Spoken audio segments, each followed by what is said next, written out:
Hi guys, this is Shilpa Mittal and this video is for 12th class students. हम IP subject पढ़ रहे हैं जिसमें मैंने यूनिट फर्स्ट स्टार्ट कर दी है और उसमें हमने बहुत सारे इंपॉर्टेंट टॉपिक्स पढ़ लिए हैं. ये लास्ट के आपके कुछ ऐसे टॉपिक्स हैं जिनके ऊपर क्वेश्चंस आ भी सकते हैं और जनरली तो वैसे नहीं आते, बट पढ़ ले तो बेटर रहेगा ताकि एग्जाम पर्पज के हिसाब से आपकी प्रिपरेशन कंप्लीट हो जाए. जो स्टार टोपोलॉजी है, इसके पहले हम दो टोपोलॉजीज पढ़ चुके हैं which is very important, ring topology and bus topology. ये थर्ड टाइप ऑफ टोपोलॉजी है स्टार टोपोलॉजी. जैसा कि इसका नाम है स्टार, दैट मीन्स इसका जो डायग्राम रहेगा, रिप्रेजेंटेशन जो रहेगा वो भी स्टार के फॉर्म में रहेगा. तो इसके कुछ फीचर्स है. पहला फीचर ये है कि इसमें नोड्स आपस में कनेक्टेड नहीं होते हैं. हमने रिंग टोपोलॉजी में देखा था कि दो नोड्स आपस में कनेक्टेड होते हैं और पूरा रिंग सर्कुलर फॉर्म में बना होता है. इसकी खासियत ये है कि इसमें नोड्स आपस में कनेक्टेड ही नहीं होते. एक सेंट्रल हब होता है जिसे आप सर्वर कह सकते हैं.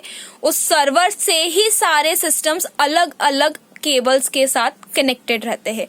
उन दो कंप्यूटर्स का आपस में कोई कनेक्शन नहीं होता है. उनके बीच मीडिएटर का काम करता है सर्वर.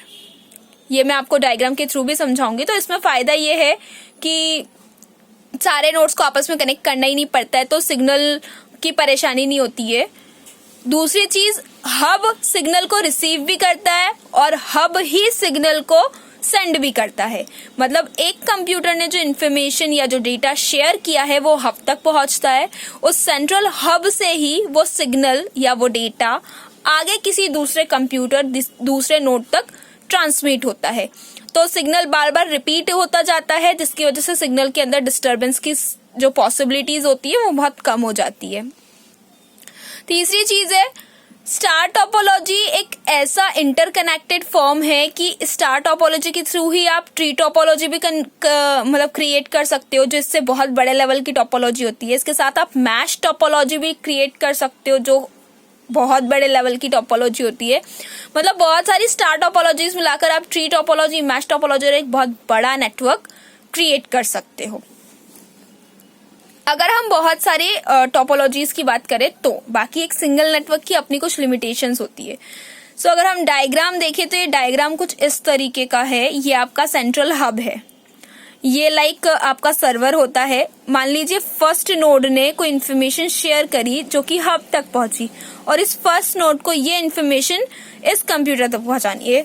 फॉर एग्जांपल हम नंबरिंग करें तो ये हमारा फर्स्ट नंबर का है, ये सेकंड नंबर का है, ये थर्ड नंबर का है, ये फोर्थ है, ये फिफ्थ है एंड ये सिक्स्थ है. अगर फर्स्ट कंप्यूटर को, फर्स्ट नोड को फोर्थ कंप्यूटर तक को इन्फॉर्मेशन पहुंचानी है तो उसको सेकंड या थर्ड तक पहुंचाने की जरूरत नहीं है. फर्स्ट कंप्यूटर डायरेक्ट हब तक अपनी इन्फॉर्मेशन सेंड करेगा, शेयर करेगा एंड हब उस सिग्नल को रीजनरेट करेगा और फोर्थ कंप्यूटर के पास, उसकी डेस्टिनेशन के पास पहुंचा देगा.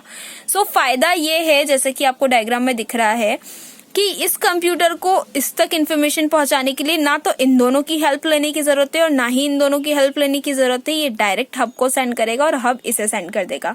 उसी तरह से किन्हीं भी दो कंप्यूटर्स को, किन्हीं भी दो सिस्टम्स को आपस में अगर कम्युनिकेट करना है तो उन्हें किसी की डिपेंडेंसी की जरूरत नहीं है. वो डायरेक्ट हब के थ्रू अपना ये जो शेयरिंग वाला प्रोसेस है वो स्टार्ट कर सकती है.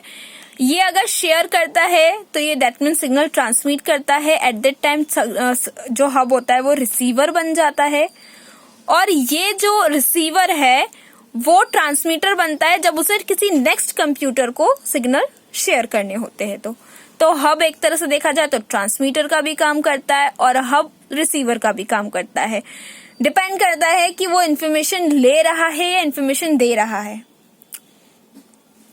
ये आपके स्टार टोपोलॉजी का डायग्राम था. आप चाहो तो इसमें और नोड्स कनेक्ट कर सकते हो, चाहो तो कम नोड्स कनेक्ट कर सकते हो, लाइक 4 नोड्स 5 नोड्स पे कनेक्ट करके देख सकते हो. और ये उसके फीचर्स थे जहां पर हमने ये देखा कि हब स्टार टोपोलॉजी के अंदर क्या चेंजेस है as comparison to ring topology and bus topology. अगर आपको इसके फीचर्स में या डायग्राम में कोई भी प्रॉब्लम हो तो आप मुझसे कमेंट सेक्शन में कमेंट करके पूछ सकते हैं.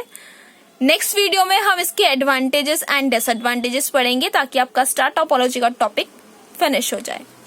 Thank you so much.